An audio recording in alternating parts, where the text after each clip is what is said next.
Welcome back to Where Blades Walk. This Sheffield United fan says, so exactly how does Chris Wilder and Alan Neil get this confidence back from Tom Cannon? Maybe starting back-to-back games, players pass him when he make runs, play him as a 9. Something with Tom Cannon is very, very wrong. How are you all doing? Welcome back. We've got lots to talk about on this week's episode. Can Cannon be saved? We're choosing our October Player of the Month, and we're talking about horror shows because, of course, it's Halloween this week. And carrying on our Sheffield United A to Z. Who gets in your team for the letter D? Delighted to have back a full squad of Blades this week. We've got Connor, Dan, Shaq's back, and returning, of course, from our show a couple of weeks ago, we've got Mark, the expat Blade, in nice sunny Florida. Mark, how are you doing? Good to have you back. Yeah, it's not sunny today, though. It's pouring with rain. Lots to chat about then. Of course, we've got the midweek win against Blackburn to talk about. We've got the 3-2 loss at Preston to get into. But before we get into those results, let's get into the main fallout point from this week, which is that people now seem finally, Dan, to have given up on Tom Cannon. Have you given up? Yeah, I think like most of us, I want him to do well, like all us players. But I just think you look at the Blackburn game. Campbell makes them forward runs, gets into them forward positions, and finds a way to get on the end of crosses. Tom Cannon's, I don't know. I mean, I seen the message there that he needs to be played as a 9. I'm not sure what game people are watching, but that's all he's ever played as. And he just doesn't do it for me. You're not on your own with those sentiments. Mitch says Tom Cannon is the worst striker I've ever seen play for Sheffield United. He offers absolutely nothing. Mickey D says Tom Cannon needs a fresh start somewhere else. Price tag and expectation placed on him has killed him. We did the same, or he did the same to Brewster. Yeah, Mark, I mean, where do you stand on this 10 million price tag weighing heavy on his shoulders? He's just not got it. It just doesn't work for some players. And to me, you've got to cut your losses. And I wouldn't loan him out. I'd sell him. I'd get rid. We've had plenty of strikers like that. You think of Brewster, you think of McBurney, where they go through phases they can't score. They're just not getting the run of the green. You know, at least they make runs. They make striker runs. And when I'm analysing Tom Cannon, I'm not looking at the goals. I'm looking, is he getting in positions to score? Does he make the runs that Billy Sharp used to make? No. He's poor on the ball. He's weak. He's got to go. Just get him off the payroll and accept that, it doesn't work, for every player. That's my view. It worked at Stoke, though, and it worked at Preston, Connor, and I've watched him at Everton fleetingly. He didn't get too many games, and there looks a good striker in there. I mean, this one here, Sheffield says, I almost feel sorry for Tom Cannon. I can't think of a United player in the last 10 years, probably since Dean Hammond, that is so universally disliked by every single fan. He needs to go in January if anyone wants him, just to save his sanity. Are we at that stage? We've got fans disliking the guy? Yeah, I think unfortunately it's just how it is. What for me, it's the fact that we don't play to his strengths, and I know he don't do any favours. Like Mark says, he's not making runs. You struggle to see what his strength is. He don't seem to be good at having a pop shot. He don't seem to outball up. He's not fast. He's not strong. He's not good in air. So it's like, what is he good at? And what you saw at Stoke and at Preston, he played up front in a 2. We had someone as a strike partner. And I think that's the key thing. Same with McBurney. He did have his good spells. But look at him now at Hull, and you look at Hull, what do? They put the most balls into the box in the Championship, and that's what he thrives on. That's why he's gone there, and he's playing well. And you've got all these fans saying, oh, we should have got McBurney in. And don't get me wrong, I'd have loved to have seen him back. But at the same time, he wouldn't have replicated the same form for us because we don't play to his strengths. And that's what we've done with Cannon. We've brought a player in. Everyone in league wanted him at times. Sunderland were after him, all these other clubs. We were laughing at him, the fact that we got Cannon and they didn't. And I think it was just a case that he were available at the time and we had interest in him before, and it were get him then or don't. And many fans, I'm sure, would have mourned if we didn't get him in and said, oh, we should have gone for him, blah, blah, blah. It don't work sometimes. There's plenty of players that have come and gone. It don't work. And then you get a player that, just for instance, Dave McGoldrick, no one thought he'd come in and do what he did for us. And then you get them free transfers in and they just fit the club. And I think it's just a case he don't fit the club. I think it's just not the right time for him. And I'd happily move him on in January and look to get some different options in, maybe a target man like we've been lacking since we got rid of more. I'd happily get him out door if it means we can get some different options in, so we can vary up the style of play we need for depending on the opponent. For me, we'll have a chat about Preston in a second. But Shaq's just finally on Cannon. Can he not be coached out of him? Do you think he's past Wilder and the coaching team spending time on the training ground, getting him to play the way that they want him to? No, it's pointless, mate. It's just what everybody else has just said. There's no more to add, really. Only thing I'd probably disagree with Mark is I don't think we're going to be able to sell him. I don't know why. True. I think Shaq's one of the key things that I take from this is Carl Saba on his commentary at Blackburn. He was scathing about him.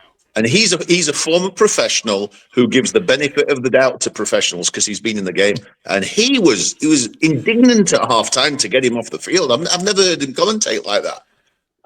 Yeah, it's just I don't know what it is. It's just not worked. There's no we can say that is this, is that. He don't make runs, he don't do it. It's just not work. He'd be better off working in club shop or something like that on a Saturday, because it's pointless even putting a tracksuit on and just like pretending to be a footballer. Like I said, there's plenty of queues in club shop on a Saturday. He might as well go and print shirts or something like that, because he's useless on field.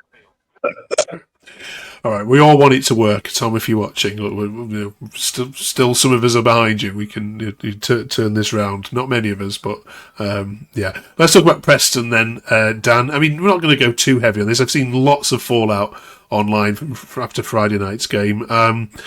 Yeah, what was your take on the overall performance? We know the result was bad, but the overall performance. I think there was a lot of positives to take from it, with the creating chances, scoring goals, but I just think it's the goals we conceded were really poor. The one before half time, you sit and you put everybody behind the ball, you go in 2-0. Easier said than done, but I think I've said it all along. We're where we are. For me, we're in, and I've had a chat with somebody this weekend about it, and he disagrees, but I think we are in a dogfight. I think the squad's not physically strong enough. I think there's a lot of players. We're too slow defensively when teams against us on counter attack. There's 3 centre backs. You've got 2 of them very slow. The other one's quick. But I think that there's a lot in there. It's just individual errors, and unfortunately, I'm going to get a lot of pelters for this.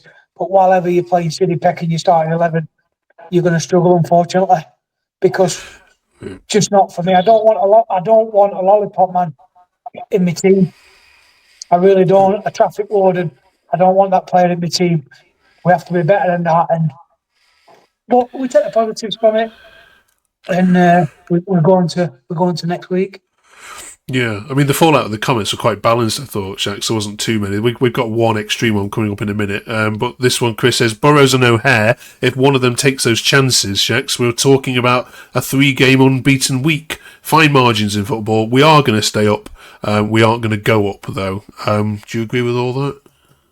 Yeah, there were another one. There was some air where he's put it up bar from probably 2 yards out, but I said when we were picking through them fixtures on games that we were going to be, I did fancy us at Blackburn and I didn't fancy us at Preston, and we are in a relegation fight, whether people want to believe that or not, but we are.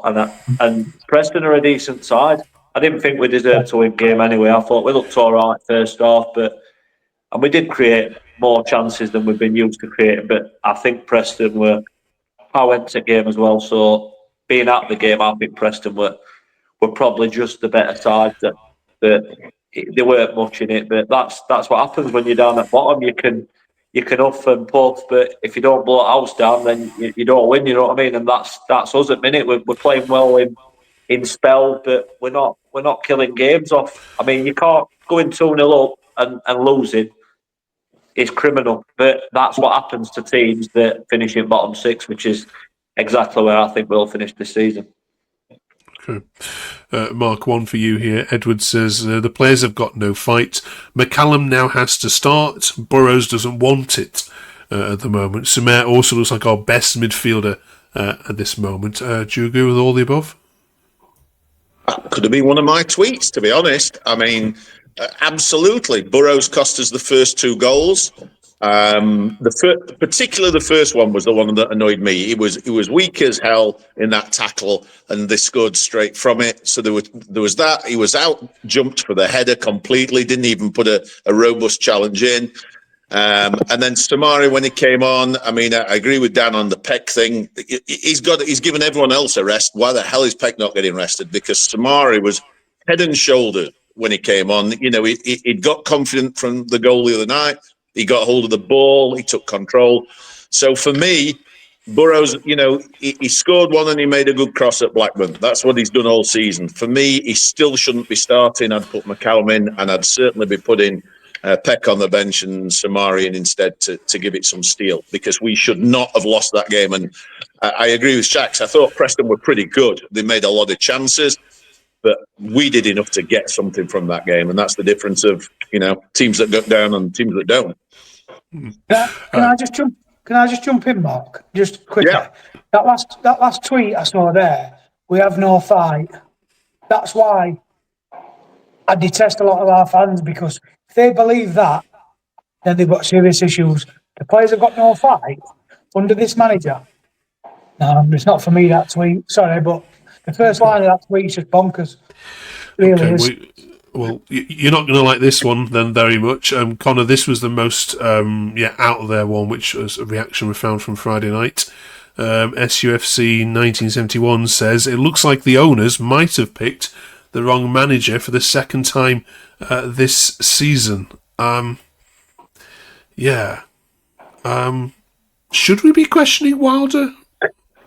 I don't think so. Not for me. For me, it's the mentality of the players. They're all happy. We're scoring. We're 2-0 up. As soon as we concede a goal, their heads just drop. And the thing that we had when we were successful under Wilder, we had the likes of Egan and O'Connell and Bash and Norwood and Fleck, and they were mentally strong. We'd always be fighting. We'd be goals down. How many times in Premier League we were coming back from 2-0 down against Chelsea at Stamford Bridge and everything else in between? Now we concede a goal and their edge drop, and it just seems like Wilder, he's trying to drill that mentality into players, and I think some of them do have it, but I think some of them don't. And like I've said all season, some of the players, for me, they haven't looked interested. I know Campbell scored a few goals, but I don't know, his body language for me, it doesn't seem the same as last season. I said it with Gus when he was playing before his injury. He just didn't seem 100% in it for me. And don't get me wrong, it could just be me from my point of view. But for me, it seems like a mentality issue where I'm not going to say it's not Wilder's fault. Sometimes he does make wrong subs and you wonder why he's dropped this player and he's brought weird subs on and stuff like that. But I wouldn't put it down just to Wilder. End of the day, it all started off from Sellers, didn't it? And he just devoid every player of confidence. I mean, look at Louis Barry. That first game, he actually looked half decent when he first started, and it seemed from being here a couple of weeks, he's just devoid of confidence, and he don't look like a footballer anymore. And that seems to just run through the team, and it just spreads like an illness. And I won't blame Wilder fully. I'd put a lot of it down to players and the mentality. See, the season ended when we appointed Ruben Sellers. They can't really sum it up anymore, in my opinion. Right. We look at all the good and the ridiculous tweets, including that last one. Thank you very much, fellas. And before we move on, don't forget we are very close to 900 subs, which is absolutely amazing, given this has only been going, for a couple, number of months. Please, if you've just come across the channel or you've watched us for a couple of weeks but have never pressed the button, it would mean the world to us. You should press the subscribe button so we can get this lifted off even higher, and YouTube can send it out to more Blades fans. We massively appreciate it. Right, time for some one-word answers here, and hopefully Callum O'Hare's going to be featuring this next question. The October Player of the Month, please. Shax. I mean, My thoughts entirely. Come on, say it. Come on, we want to. I'm struggling because I don't. I like Oware's done all right. I mean, Campbell, you could say he's done all. There's a couple of what's done all right, but I mean, to give him any sort of award after watching that Friday night is just like it's frightening. But I'm not gonna go Oware. I think Oware's done well. I think Oware's done well. I'm gonna get somebody who I think's added a bit of steel to the back line. I'm gonna get to Mark McGuinness. Because I think he's doing well, and he's my type of player. To be honest, I like his no nonsense. But O'Hare or McGuinness, one of them two. Oh, we nearly got there. Maybe next month, Mark. It's a task, isn't it? Trying to pick them. I mean, best of a bad bunch. I would say Callum O'Hare. And if you pushed me, maybe McCallum, because he's shown promise when he's been in the last couple of games. But, it's so difficult. I think the only reasonably consistent one has to be Callum O'Hare. Connor? Yeah, O'Hare for me. We always moaned about his goal return, his goal contributions overall, and he's scored a few winners. He's set a couple up. There hasn't really been anyone else that's done much else. So for me, he's just got to be O'Hare. Damn. Yeah, I think O'Hare's in with a shout, but for me, I'm going to go with Shacks because he's somebody that I've liked for a while, and I think he's coming to that back line, and he's different to the other two. He's got probably zero technical ability, but he's just a defender. He defends. Mark McGuinness for me, I think he's just coming, just sat in that middle of that back line. I saw somebody having a go at him the other day, but these are ones that will stand and wave at Sidney Peck and want his shirt and his combed back hair, and I want to keep talking about. But for me, Mark McGuinness. Okay. I think going back just to McGuinness, I think that when we beat its player at month, so we're not just on about last game, but we think back to that game when we beat Watford, and he just seemed to be in right place at right time. Every time that ball comes in that box, it always seems to be him that gets it away. And I'm not overly sure on Tanganga just yet. I'm letting him off at minute because he's playing at right back. He's a bit out of position, but I think of the defenders that I've seen so far, I think McGuinness is head and shoulders above all that we've got, to be honest. Yeah, because I think he's a threat from our set piece as well, isn't he? Yeah, you referred to that Watford game. He got an end of a couple actually, and come close to scoring. Does anyone know what injury he got on Friday? Well, no, look, it'll be like some career-ending thing. What he just bumped into a sprinkler or something like that, and we'll never see him again. Yeah. Okay. Yeah. Let us know your thoughts on all of that in the comments. We've been in the A to Z of Sheffield United over the last couple of weeks. We're up to the letter D this week. We asked AI their thoughts. They said the one and the only Brian Deane should be the representation. Of course, the score of the first ever Premier League goal, of course, as well. Right. Anybody got any better suggestions than Brian Deane, please? Must begin with D. Can be a fixture, could be an away, could be does it have to be a person? Dejphon Chansiri. Dejphon starts in a D. No, you put Chansiri in last week and look what happened. Yeah, that was Debt. We have debt. Derek Dooley. Oh, okay. There's a double D. Yeah, that's a shot, Mark. Mark Duffy for me. Okay. Yeah. That has to be for me. Only time I'll probably ever agree with AI, but Brian Deane, I think, just being different grade through growing up watching him from Dave Bassett days. Fabulous striker. Was good on the ground, good in the air. Just quality. I can't disagree with Connor either. Mark Duffy, or we can even say the Derby game. If you want to say Derby game at 4-2, Bouncing Day Massacre. We'll call that the Derby game, but whatever, however you want to go about it. Okay. Right, we'll put Dean in and show if it's got 2 votes for that. Finally, this week we're talking, of course, it's Halloween on Friday, so we're asking you. We'd love to read some of these in the comments, please. What's the worst ever horror show you've been sat watching a Sheffield United game and you just wanted the ground to swallow you up and for the game to end? I know there's been a few. How long have they got? We haven't got that long, so has everyone got any short stories in here? What's the worst ever time you remember watching a game this club? You've only got to go back a couple of seasons, haven't you? To Premier League season. You could pick every game. Every game in the Premier League. Probably that Premier League season, but that were pretty much every week. But there were one for me that stood out many years ago. I went to Ipswich on a Tuesday night and we got beat 5-1 and we were absolutely horrific. And I remember it because I went straight from work. I come back home on coach, went straight into the house, got me Tony's out at the fridge, went straight to work, no sleep. And it was absolute horrendous. Probably the worst I've ever seen us play, ever. But I do remember that one. Okay. I can remember one. I think 1979 Boxing Day. Yeah, I went alive then, but yeah. I've heard it was bad. Oh, Jesus. Unbelievable. There's two what stick out. Obviously, everything that happened in Premier League, but I can kind of not take it because it were in Premier League, but Gillingham away, first game of the season. 4-0, I think we got battered 4-0, something like that. They were one under Wilder. Yeah. They were one under Wilder where we lost to Southend at home. Terrible, but they were 3-0 after 15 minutes. Yeah, that were bad. But before that, I think it might have been under club. We lost 3-0 at Southampton away. I think it might have been before club actually. But that and I went and that was just. I was just sat on that away end thinking, what am I doing here? They were just no. I stopped even looking at pitch because they were that bad. Okay.